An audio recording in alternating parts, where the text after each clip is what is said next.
Fala galera, beleza? Como é que vocês estão? Espero que esteja tudo bem por aí. Hoje eu vou te dar 5 dicas para melhorar o lucro das tuas vendas imediatamente. Amanhã, quando você abrir a porta da empresa, se você aplicar isso que eu vou te falar agora, você vai ter aumento nos teus lucros imediatamente. Seguinte, olha só, as pessoas me perguntam muito, né? As pessoas reclamam muito para mim da lucratividade do negócio, do que o negócio não está entregando o lucro que deveria, eu vendo, mas não sobra. Então eu decidi separar essas 5 dicas, que são os 5 principais pontos, e a grande maioria, 90% ou mais dos donos de negócio pecam em pelo menos um desses 5 pontos que eu vou falar para você.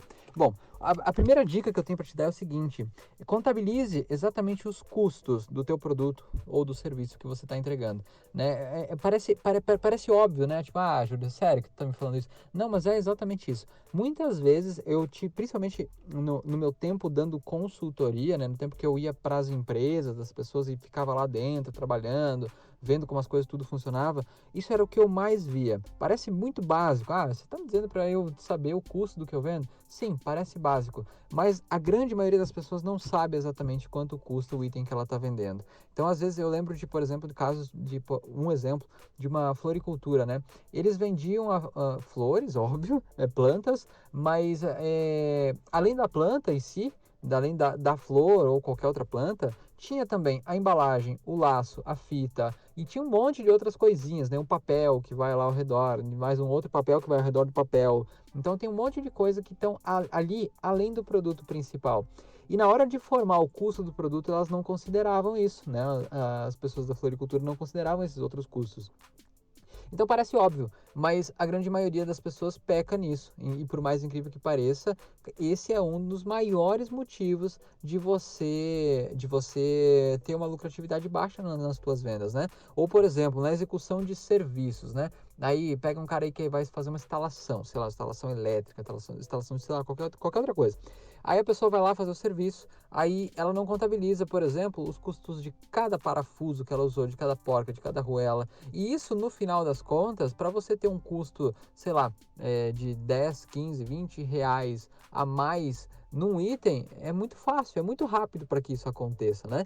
Só que isso, quando você vai juntando, chega lá no final do mês, cara, isso é uma bola de neve e você não entende por que não sobrou dinheiro. Aí, fora todo o resto, né? Estoque que não bate, os outros problemas acessórios que vêm por consequência desse problema de falta de controle do que você está consumindo na entrega do teu produto. Então parece óbvio, mas dá uma analisada se você está fazendo isso da maneira correta. O pessoal, tipo, por exemplo, de lanchonete, alimentação e tal, então não tem muito aquela cultura de ver exatamente quantas gramas de cada coisa vai para produzir um lanche, não existe padronização, né? E quando você não tem isso, cara, aí o que acontece? O mesmo produto, o mesmo lanche, a mesma pizza, ela pode, apesar de ser a mesma, ela nunca tem o mesmo custo, porque as coisas são feitas meio que a rumo, entende? Então daí tem, claro, tem pessoas que usam estratégia de, por exemplo, eu pego tudo que eu comprei e divido pela quantidade de pizza, tem um custo médio. Tudo bem, pode ser feito, por exemplo? Claro que pode. Só que o que acontece? Você acaba não entendendo quais são os sabores de pizza, por exemplo, que são mais lucrativos para você, porque você não sabe quanto cada um deles custa para você. Então olha quanto isso é importante, né? Parece básico, mas é uma dica muito importante. Para a galera, a dica número 2 é principalmente para as galeras que entregam serviço, né? Mas vale para você que vende produto também, se caso fizer sentido para você. Guarda a dica aí.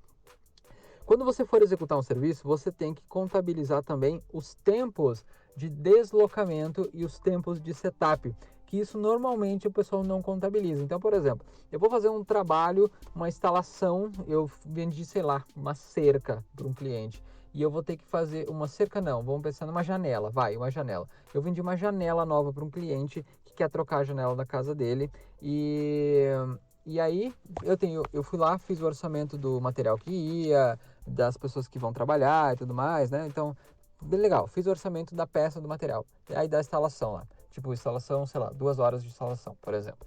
Aí, eu não considerei, por exemplo, que eu vou levar 2 horas de deslocamento, tanto ida quanto volta, né? Então, 1 hora de ida, 1 hora de volta. São 2 horas de deslocamento para ir lá fazer a instalação dessa janela. Então, o que acontece? Tem que lembrar que a empresa tem uma capacidade produtiva que é medida em horas.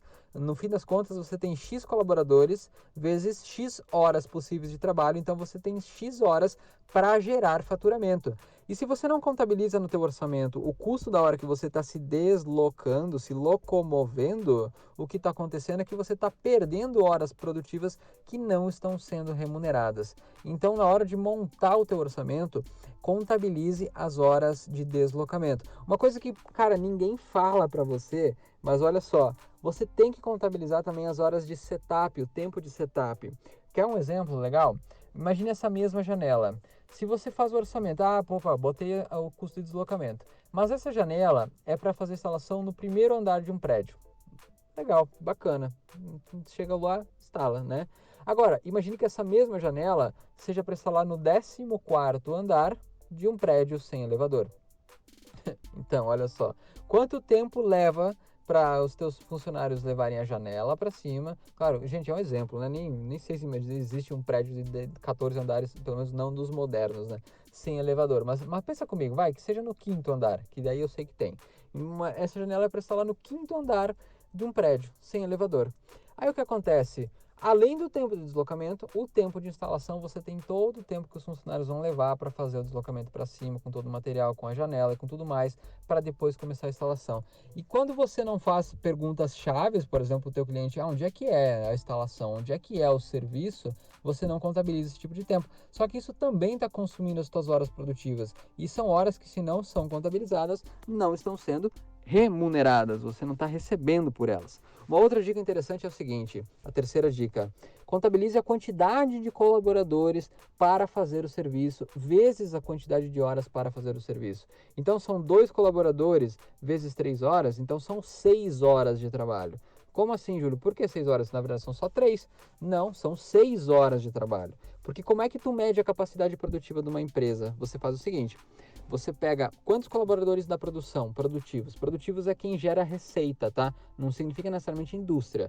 Num comércio, colaborador produtivo é o vendedor. O vendedor gera receita. A pessoa do caixa não gera receita. Ela tá ali para fazer uma atividade importante, mas é uma atividade acessória. Quem gera receita é quem vende, né? Então, são, por exemplo, 3 vendedores vezes 7 dias trabalhados, 5 dias trabalhados vezes, 20 dias no mês, vamos botar 20 dias trabalhados no mês? 22 dias para fechar os sábados. Então são 22 dias de trabalho vezes 8 horas por dia vezes 2 colaboradores. Então você multiplica isso, você entende qual é a quantidade de horas possíveis de trabalho que você tem. Então veja, são 2 colaboradores vezes 20 dias, por exemplo, vezes 7 horas por dia. Isso dá 140 horas de trabalho por mês, né? 140? 2 vezes, isso mesmo? Será? Tô certo? 2 vezes 7, 14, vezes 20, são 140, 280 horas trabalhadas. Exatamente, é isso que você tem de horas possíveis de trabalho. Então, quando você está pensando em quantas horas possíveis, você está contabilizando 2 colaboradores. Então, você tem que fazer essa multiplicação. Não são 3 horas de trabalho, se são 2 pessoas executando o trabalho, são 6 horas de trabalho. Porque cada uma das pessoas participa da quantidade de horas possíveis que você tem para geração de receita. E se ela não está trabalhando num outro serviço, está trabalhando nesse, ela está deixando de colaborar de uma outra forma para gerar faturamento para o negócio. Então tem que contabilizar junto, beleza? Quarta dica, também é muito importante. Não tente bater o preço da concorrência a qualquer custo, a qualquer preço. Como assim, Júlio? Tem pessoas que fazem negócios simplesmente para tirar o negócio da concorrência. Às vezes isso é bom? Sim. Se isso for estratégico, cara, tipo, eu tô fazendo isso para pegar esse serviço aqui, eu sei que eu não tô ganhando dinheiro de verdade nesse serviço aqui, mas é estratégico que eu mantenha esse cliente, é estratégico que eu traga esse cliente para dentro da minha carteira. Opa, então tá legal, eu tô fazendo, entre aspas, perdendo aqui para ganhar mais no futuro, entendeu? Então, às vezes, pode ser que seja estratégico, eu já vi isso acontecer. Na indústria, principalmente, eu vi já acontecer tipo de uma da empresa que eu trabalhava, por exemplo, ela bancar projetos para um cliente para que ela pudesse entrar, né? Para que ela pudesse ter esse cliente conquistado para depois fazer negócios maiores. Então, talvez em algum momento esporádico, específico e dentro de um objetivo estratégico, pode ser que seja legal. Mas na grande maioria dos casos não é um momento estratégico. Na grande maioria dos casos, se você fizer isso na maioria das vezes, você vai ter um prejuízo gigantesco. Então, faça isso somente se necessário e se for muito estratégico. Se não, tem horas que é mais importante, mais viável para você que você diga não para o teu cliente e não pegue ele como cliente. Às vezes é mais interessante, entendeu? Então, essa foi a dica número 4. Ah, e tem mais um detalhe. Essa pessoa que vier por causa do preço, que você ganhou pelo preço, ela ainda vai falar de você para as outras pessoas, para os amigos dela. Então, quem ela vai trazer? Ela vai trazer mais pessoas que estão chegando ali para buscar preço e não qualidade, não entrega, enfim, não importa o que você venda. Ela vai trazer mais pessoas semelhantes a elas para o teu negócio e você vai ter mais desse mesmo problema. Então, nunca faça isso. E a dica número 5, uma das, na minha opinião, a mais importante de todas, tenha um método realmente coerente e que seja realmente lucrativo para você usar no teu negócio. As pessoas definem muito o preço de venda olhando o que a concorrência faz, e isso não é a melhor forma de fazer. Tenha um método que realmente funcione para você, um método que realmente te dê preços de venda com lucro real em cada uma das tuas vendas. Quer um exemplo bacana? Uma vez eu vi, ainda também na época de consultoria, um cliente que fazia instalação elétrica e ele cobrava as instalações das tomadas, por exemplo, tomadas elétricas, né, para botar coisa na parede lá, sabe, tomada. Ele cobrava, tipo, acho que eram R$ 40 por ponto, alguma coisa assim. Daí eu falei para ele, tá bom, legal, bacana, mas por que você faz isso? Não, porque é assim que o mercado trabalha. O mercado cobra por ponto. Eu falei, tá, o mercado cobra por ponto, mas isso para você é bom ou é ruim? Não, isso não sei, mas todo mundo faz assim, então deve ser bom. Tá, será que é bom mesmo? Pensa comigo, instalar uma tomada a 40 centímetros do chão é igual instalar uma tomada no teto? Não, não é. Instalar uma tomada no chão é igual instalar uma tomada no 10º andar ou no teto de um barracão, né? Ah, não, não é igual, é mais difícil, vai mais fio. Eu falei, pois é, exatamente. Se te dá mais tempo trabalhado, quantas tomadas no chão você instala no tempo que você levaria para instalar uma tomada no teto de um barracão, por exemplo? Ele disse, no chão eu instalo umas 3 dessas no tempo que eu instalaria uma. Pois é, então vale a pena para você trabalhar por ponto instalado? Ele disse, não vale. Exatamente, porque o tempo de instalação não é o mesmo. Então não vale a pena você fazer coisas que o mercado faz só porque o mercado faz. Você tem que entender se isso é viável para você, se isso dentro da tua estratégia de negócio faz ou não faz sentido. Então o que você precisa de um método que você realmente possa confiar que funciona para você. Aí sim você vai estar seguro. Então, relembrando as dicas, tenha o custo do teu produto contabilizado, exatamente. Considere os tempos de deslocamento e tempos de setup. Setup é o quê? Instalação, montagem de equipamento para fazer o serviço e tudo mais, né? Contabilize as horas trabalhadas multiplicando pela quantidade de colaboradores no serviço. Quarto, não tenha como objetivo bater o preço da concorrência a qualquer custo. E quinto, aplique um método que realmente funcione e que realmente traga lucro para você no teu preço de venda, nas tuas vendas. E para você ter acesso a esse método, bom, quem é meu aluno do Acelerador de Lucros já conhece o meu método de calcular preço de venda que somente dentro do Acelerador de Lucros existe. Não existe esse método disponível em lugar nenhum, pelo menos eu desconheço. Você pode me cobrar, inclusive, se você achar isso. Porque se alguém fez, só se fez depois do que eu, porque não existe. Esse método de preço de venda que você vai encontrar lá dentro do Acelerador de Lucros é exatamente um método que você pode confiar. E por que você pode confiar nesse método? Não só porque o cálculo é bem montado, porque o cálculo é montado com uma estrutura que realmente funcione.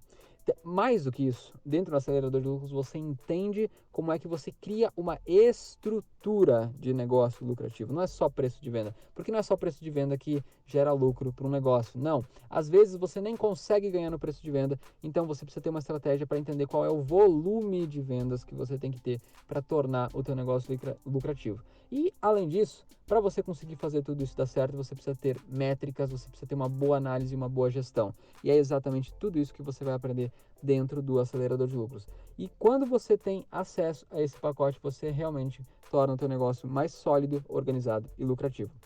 Se faz sentido para você, então eu vou deixar o link aqui embaixo. Você vai lá para a página do Acelerador de Lucros e faz a tua inscrição. Se você já é meu aluno, você já tem acesso a isso. Teu próximo passo agora é a nossa mentoria, mas a mentoria agora não está com inscrições abertas. A gente vai falar mais sobre elas. Eu vou mandar novidades para vocês nos próximos dias, mas isso é tema para outros áudios, tá bom? Então, um grande abraço. Espero que essas 5 dicas tenham ajudado você. E se fizer sentido, se você quiser realmente ter vendas lucrativas e aplicar na prática tudo isso que eu falei para você aqui agora, entender como é que você faz na prática, clica no link aqui embaixo e se inscreve no Acelerador de Lucros que eu te vejo lá do outro lado, tá bom? Grande abraço, vejo vocês amanhã no áudio 353. Se tu tá no YouTube ou no Spotify é porque virou um podcast, então entra pro canal do Telegram, no link que tá aqui embaixo para você receber áudios como esse todos os dias. Lá tem áudio todos os dias e você vai receber sempre conteúdos como esse, nesse mesmo nível. Eu não seguro nada, eu entrego tudo que eu sei nesses áudios. Então, cara, vem pra lá que você tem muito para ganhar. E para você que já tá aqui dentro, um grande abraço, até amanhã. Valeu!